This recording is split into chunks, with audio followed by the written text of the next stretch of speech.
So simulan po muna natin sa similarities itong 2-stroke at saka 4-stroke. Kasi sa unang tingin ay parang parehas lang naman po talaga sila. Parehas silang mayroong crankcase or engine block kung saan nakalagay ang sigunyal or yung crank. At sa sigunyal na ito ay parehas silang may nakakabit na mga connecting rod at saka mga piston. Parehas din po silang mayroong cylinder kung saan magtataas baba ang mga piston para mapaikot ang sigunyal. Pagkatapos parehas po silang mayroong cylinder head sa ibabaw. Pero although sila ay nagkakahawig sa itsura, magkaiba po sila kung paano nila gawin ang combustion cycle. Parehas po silang imperfect kasi meron silang advantages at meron din silang disadvantages. So unahin po muna nating pagkwentuhan itong 4-stroke. Tinawag po ito na 4-stroke kasi kailangan ng piston na gumawa ng 4 na stroke para mabuo ang isang combustion cycle. Mula po doon sa pinakaibabaw na pwedeng puntahan ng piston, ang tawag po doon ay top dead center. Hanggang doon sa pinakamababang posisyon na pwedeng gawin ng piston na tinatawag namang bottom dead center. Yung pag-travel niya po mula dun sa taas hanggang sa baba, yun po ay counted as isang stroke. So vice versa, kung galing naman po siya sa baba at pumunta siya sa taas, counted po ulit yun as isang stroke ulit. At ang isang stroke ay equivalent sa kalahating ikot ng sigunyal or 180 degrees. So ganito po magsisimula ang combustion cycle ng 4-stroke. Mula po doon sa ibabaw na posisyon or doon sa top dead center ay bababa po ang piston. Kasabay po ng pagbaba niya ay bubukas ang intake valve. Kaya makakapasok po ang fresh na hangin mula sa labas ng makina. At dyan na din po pumapasok ang fuel para humalo doon sa fresh na hangin. Ang unang stroke na ito ay tinatawag na intake stroke. So pagdating po ng piston sa bottom dead center, sasarado na po ang intake valve. Aangat naman po ngayon yung piston. At dahil pareha sarado ang intake at saka exhaust valve, wala pong lalabasan yung hangin. Kaya ang hangin at ang fuel ay mako-compress hanggang makarating uli ang piston doon sa top dead center. At ang pangalawang stroke na ito ay tinatawag na compression stroke. Pagdating po ng piston doon sa top dead center, mag-i-spark po ang spark plug para lumiyab yung air and fuel mixture. At sa pagliyab po nito ay makaka-create po ito ng pressure. Kaya ang piston ay bababa uli. Ito po yung pangatlong stroke na tinatawag na power stroke. Pagdating po sa baba ng piston or doon sa bottom dead center, most ng fuel and air ay nasunog na at naging hot gas. Kailangan na po yung ilabas. So, yung piston ay tataas uli. At habang papataas po ang piston ay bumubukas din yung exhaust valve na nakakonekta sa catalytic converter at saka sa muffler natin. Doon po lalabas lahat ng hot gas na byproduct ng air and fuel na nasunog. Ang huling stroke na to ay tinatawag pong exhaust stroke na kumpleto na po ang combustion cycle ng 4-stroke engine. So sa cycle po na yan ay 2 beses pong umikot ang sigunyal or 720 degrees. Punta naman po tayo ngayon sa 2-stroke engine na usong-uso noon sa mga motorcycles, lalo sa mga tricycle. Meron din po mga kotse noon na 2-stroke pero hindi po ito masyadong naging popular.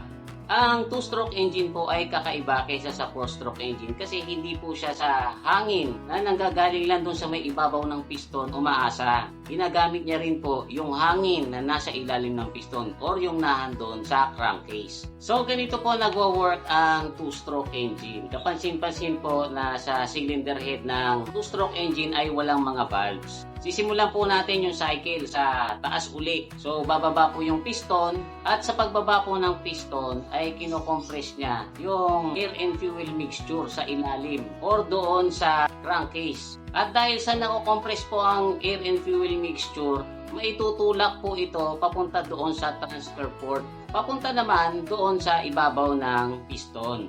Pero mapapansin nyo guys na pag nasa baba na yung piston, naka-expose naman yung butas ng exhaust port. So yung portion ng air and fuel mixture na pumunta dyan sa ibabaw, yung iba nun ay napupunta papalabas ng exhaust port. At yun na po ang unang disadvantage ng 2-stroke engine. May nasasayang po na fuel dahil diretso nang napupunta sa exhaust yung iba. So aakit naman po ngayon yung piston At sa pag-akit po ng piston ay nakaka-create po ito ng vacuum na humihigop uli ng hangin at saka fuel mula doon sa intake port papunta sa crankcase. At once na natakpan na ng piston ng exhaust port, mako-compress naman po ngayon yung air and fuel mixture na nasa ibabaw ng piston. At once na dumating ang piston doon sa top dead center, yan po ay bibigyan ng spark plug. At magliliyab na nga po ang air and fuel mixture na magre-result sa power. So dahil po sa pagliyab ng gasolina, bababa po ulit yung piston na mag-i-start ulit ng cycle. So ganun lang po kaiksi ang cycle ng 2-stroke. Kaya sa 2-stroke engine po, kada punta ng piston sa top dead center ay mayroon pong nangyayaring combustion. Or every 360 degrees na ikot ng sigunyal ay may nangyayaring combustion. Unlike po sa 4-stroke, alternate. Once na nag-ignite yung air and fuel mixture, bababa ang piston. Pag akyat po niyan doon sa top dead center uli ay walang combustion. Bababa muna siya uli, pagkatapos tataas at saka pa lang siya ulit magkakaroon ng combustion. Ang isa pong kapansin-pansin na kaibahan nitong 2-stroke at saka 4-stroke ay kung paano sila mag-lubricate ng mga moving parts nila. Sa loob po kasi ng 4-stroke ay mayroong langis ang crankcase, pagkatapos mayroong oil pump na nagbobomba ng langis papunta doon sa mga pyesa na nangangailangan ng lubrication. Sa 2-stroke engine naman guys ay walang langis na nakapondo doon sa may crankcase. Yung langis po nito yung tinatawag na 2T. Pwede pong ihalo na mismo doon sa gasolinang isasalin sa tangke. Pero meron din pong mayroong oil injection pump na ito na po yung kusang naghahalo ng langis doon sa air and fuel mixture. At depende po sa design ng isang 2-stroke engine, ang dami ng langis na kailangang ihalo doon sa gasolina. Pero kaunti man or marami ang ihalo yung 2T sa gasolina na gagamitin ng 2-stroke, ang sure po dyan ay nasusunog ang langis kasama ng air and fuel mixture. Kaya po ang mga 2-stroke engine ay kapansin-pansin na mausok at matapang ang amoy ng emissions nito.